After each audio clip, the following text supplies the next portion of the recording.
Well, boys, I did it. I finally found me a Rubicon. I've been looking, but there's so much money. Anybody that knows Jeeps knows how much more money they want. I've been looking for months. The right price came and was actually pretty cheap. It's got high miles, got 145,000. Runs good. No leaks anywhere underneath. Sounds solid, so. And it's a modern warfare. Call of Duty.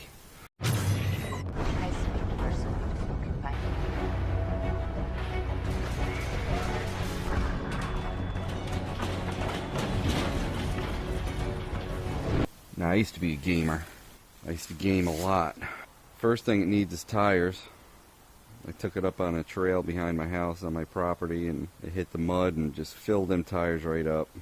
It's in decent shape. No rust, but just like we could see where the edges of the paint's starting to come off underneath on the frame, and you just I gotta touch everything up. I ordered tires. I think I'm gonna end up having to saws all this off on an angle. I got a 3-inch spring lift, some dents here and there. It is a Rubicon, but it doesn't say it anywhere.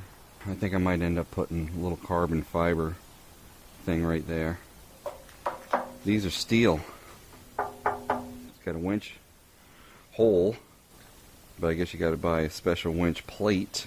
Anyway, I'm going to Call of Duty MW3. It has the seats, the leather seats. MW3 logo there on the speedometer.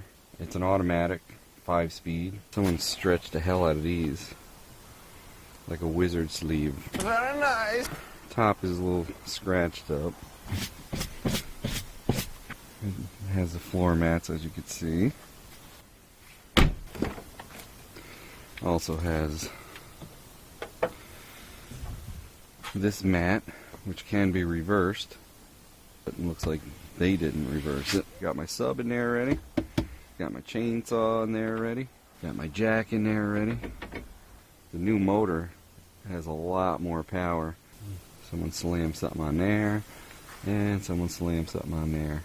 So the rear bumpers too. Steel. This is plastic. Steel. Need some D-rings. This is kind of neat. Comes with it. Sway bar disconnect on this isn't working. It may be something as simple as need some lubrication from not being used. Or it might be like smoothers, where we have to take it apart and the electronic part of it. It still has the original windshield with the Jeep. Number 024 out of 3500. Special edition Call of Duty. It said duty. It's got the mirror adjustments, heated seats, traction control, hill assist, hazards. It has a 110 volt outlet, which is right there, and heated seats on this side. It also has the climate control, which is pretty cool. Like if I was going to build a Rubicon for myself, it has all the options I want. Some people are like, oh, fucking gaming thing, who plays Call of Duty, it's, you know. I'm a gamer, I can appreciate it. I don't necessarily know if I would buy this edition, but when it came out in 2012, I saw it and I loved it. And if I had the money, yeah, I would have bought it.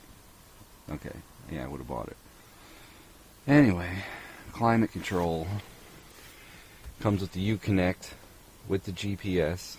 It also comes with the hard top and a soft top, which is in my garage. The rest is a little different on these now. It also comes with this, all part of the package. One thing I'm missing is this tire cover. I ordered the 35s for this, but I didn't get 5 this time. It does have the tow package too. I'm just going to put the original MW3 tire cover, Elite. All you really want to spare for is to get the fuck out of wherever you are, right? Very tinted, very tinted. It has 17-inch rims instead of 18-inch rims. You know me, I love Jeeps. Gonna be my baby for a little while. Like it a lot. Now I just got to get this to what that is. I also have to give a shout out to V. He drove me out to get this. 3 hours in driving, over 150 miles. Thanks, V. What else do you guys think I should do to it? One thing that this has, and I've never had in any vehicles I've owned, is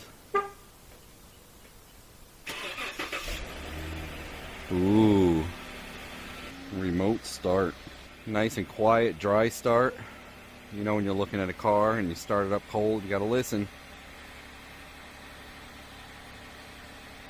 That's nice. When you start it with the remote, it locks the doors. Also has front and rear axle lock, sway bar disconnect, steering wheel controls. What doesn't work on this, oh, now it's working. I'm gonna leave that on. Clock spring in here.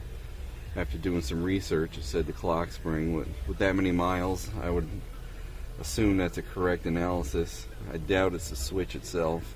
It has automatic headlights too, which I haven't had since my Grand Cherokee. That's an awesome feature. I love it.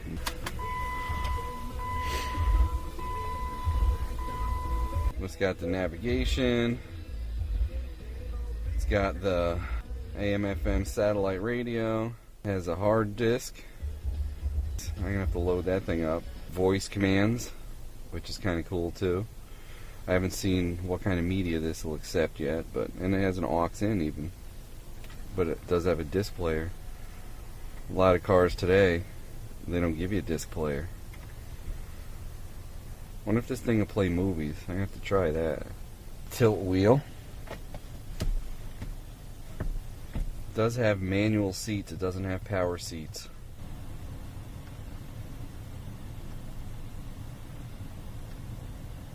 It also has personal settings. Auto door locks. Auto unlock on exit. I like that. The remote key unlock. Door only. First press.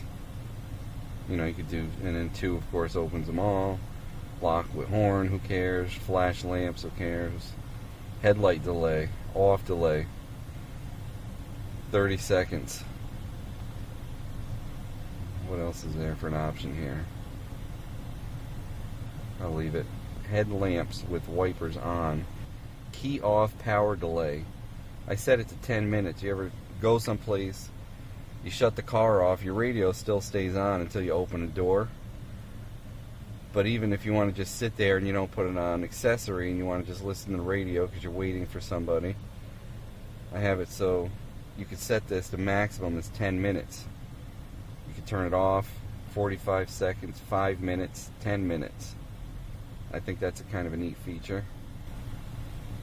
Illumination approach. I believe that's how long it takes when you shut the door. I don't even know. What's that? 30, 60, 90, and off. And hill start assist. I guess that would be pretty good for off-roading. Samsung is connected. Uconnect phone ready.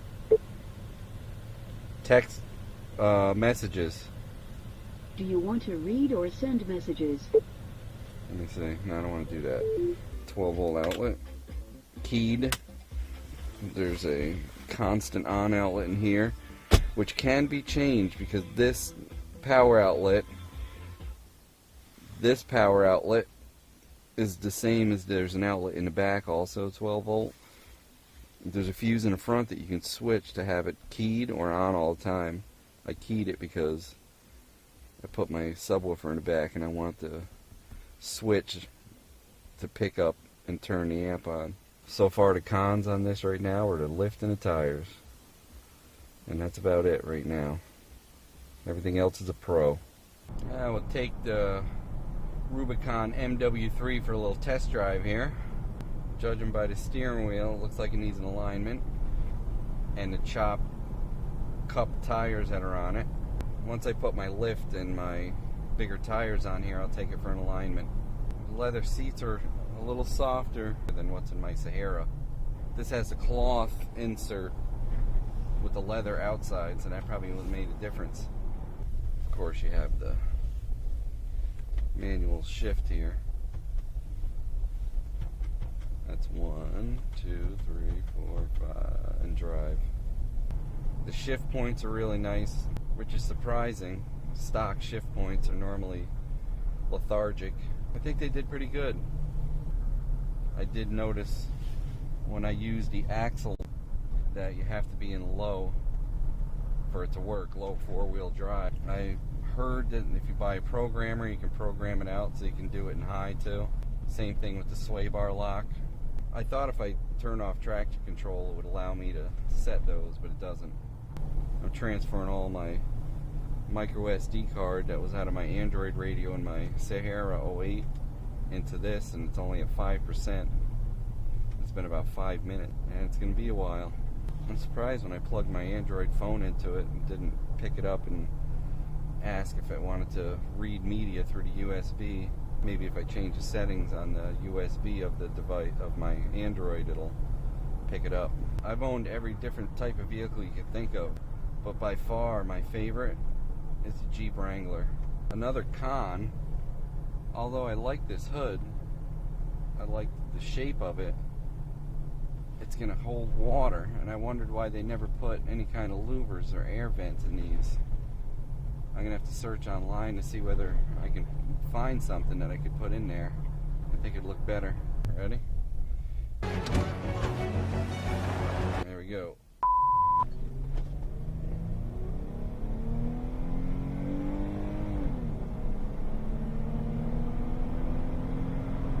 There it is. That's not too bad for a heavy vehicle. I'll have to do that again once I put the 35s on this. The 2012 Jeep Wrangler Call of Duty Modern Warfare 3 Edition. The toughest vehicle in the world.